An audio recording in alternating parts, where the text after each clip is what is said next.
Ramos-Horta set to win East Timor presidency for second time. East Timor's former independence fighter and Nobel Peace Prize laureate José Ramos-Horta is set to win the presidential runoff election.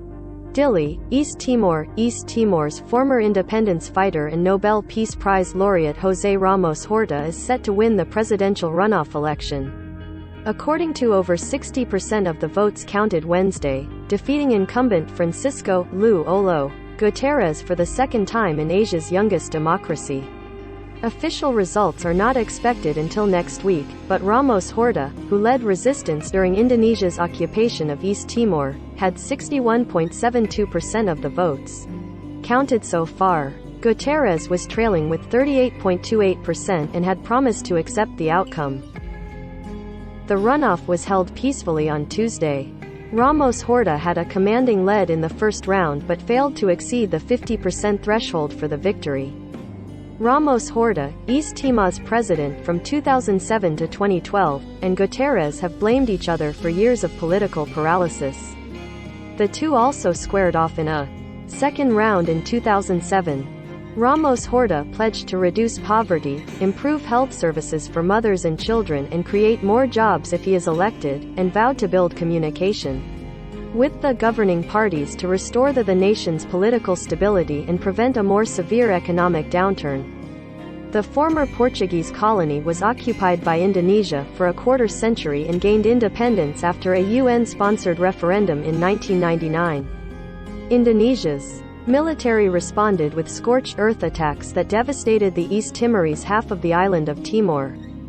More than 76% of the votes last month went to resistance-era figures, showing how much they dominate politics after 2 decades despite younger voices. The president is responsible for naming the government and dissolving parliament. The incoming president takes office on May 20, the 20th anniversary of East Timor's independence. In 2018, Guterres refused to swear in 9 cabinet nominees from the National Congress of the Reconstruction of East Timor, known as CNRT, a party led by former Prime Minister and independence leader Xanana Gusmao, who then backed Ramos-Horta's run for president. Guterres is from the Revolutionary Front for an Independent East Timor, known by its local acronym Fretilin, which had led resistance to Indonesian rule.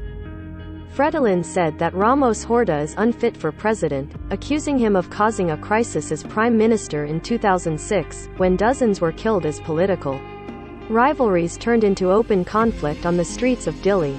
The latest impasse led to the resignation of Prime Minister Tor Maten Ruik in February 2020. But he agreed to stay on until a new government is formed and to oversee the battle against the coronavirus pandemic with a $250 million war chest.